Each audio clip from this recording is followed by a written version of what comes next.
that was my LA thing. Well, how'd you hook up with the Crips in LA? With my, what do you call it, Angelo Brown and Sinkfoot Langston. Sinkfoot Langston, he was like an underboss with the Crips out there. And Angelo had just gotten out of the joint. He did 14 years. He had just gotten out. And Langston's girlfriend, Tony, introduced me to Danielle, the Penthouse Pet of the Year. So through that, I got to introduce to Langston. Through that, I got introduced to his two cousins, Angelo and Dane, who was just this whacked out Crip.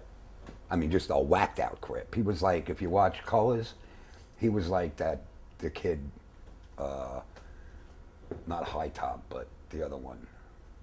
I don't remember that well, but... Yeah, well, I mean, he was just like the wackiest of the Crips. And we started doing jobs together. You know, we started doing heists of drug dealers and shit. And that's how we got together. And then we were talking, and I said, look, you know, I could definitely do better than what you guys are paying over here. And I started to just supply them with the shit, and they had the factories. I mean, they were cooking, you know, sheets of this stuff. You know, so it was pretty lucrative, you know. With the Crips, I mean, what were you, when you said you're doing heists of drug dealers, you're robbing Me, drug Angelo, dealers? and Sinkford, and Dane. You're just robbing drug dealers? Yeah. Or? Yeah. Yeah, we used to have, I had a company I put together called Canterbury Pest Control. You don't know about the Canterbury Pest Control shit? No. Okay. I know that sort of shit. I needed a way to get, one of my friends had this ex-hooker girlfriend, high-class ex-hooker. And there was this big-ass pimp in Los Angeles. His name was Tootie Roth. Big old hamster, looked like a wall when he moved, right? And he had robbed her grandmother's diamond ring while she was working for him. So she had an attitude about him.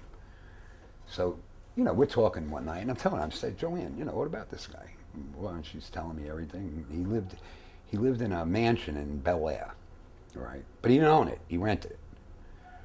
So she gives me this whole fucking spiel about how he keeps all this cash around and blah, blah, blah, blah, blah. So, and so me and Langston and Angelo was sitting down one night. I said, you know, there's this fucking hamster up there in Bel Air. I said, you know, I think we should take him down. I heard he's got a lot of cash up there.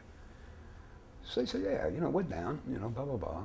Because these guys were pros. They weren't like amateurs. They were, you know, Angelo was no kid. He was close to my age.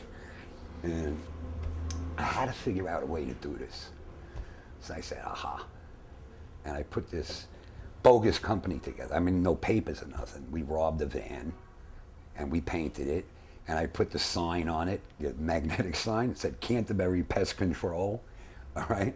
And we got the jumpsuits with the names and everything. I go down to the Hall of Records. I find out the landlord's name of the place. We had forms printed up, you know, toolboxes. We bought the probes that exterminators use, and we had our little tanks and stuff like that. So we go up there one morning, all right? And it was a gate to get in, so we rang it.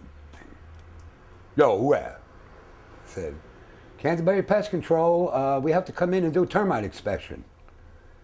And he said, no, man, nobody coming in today. I said, all right, we just got to tell the landlord that, you know, because it's by law, he has to have this inspection done. He says, oh, man, the gate's open. We get in there, some broad answers the door. And we said, you know, we need to speak to, you know, and here comes Tootie, this big fucking hamster, man. So he said, Now, the idea behind the pest control is this place was so big, is before we made the move, we could check every room and see who's there, what they're doing, blah, blah, blah, blah, blah, blah. So it only turned out to be Tootie and like 2 or 3 broads, I forgot. So we're upstairs, we're probing, and we're talking, we're discussing, yeah, this wood might be a little rotten, and we're hitting it with the probe, and blah, blah, blah, and we're in the kitchen, because now they were all in the kitchen, and that's what we were waiting for. And we just pulled out, you know. And they had this like kitchen counter with these poles, so we put the girls like this. We handcuffed them around the poles. And I took Fatso and I said, come on, you coming with me, you know. And we got up to the bedroom because Joanne had told me that's where he keeps the fucking safe, in the bedroom. So in the bedroom, he asked me, he says, you motherfuckers, you killers or you robbers? I said, right now I'm a robber. I said, you don't tell me where the fucking safe is, I'm gonna be a killer real fucking quick, you fat fuck, you know. So anyway, we made off with 300 and something thousand in cash.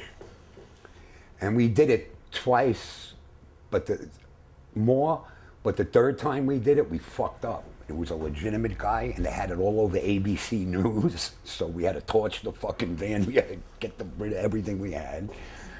But we made, altogether, we made like 700,000, 800,000 on 3 scores.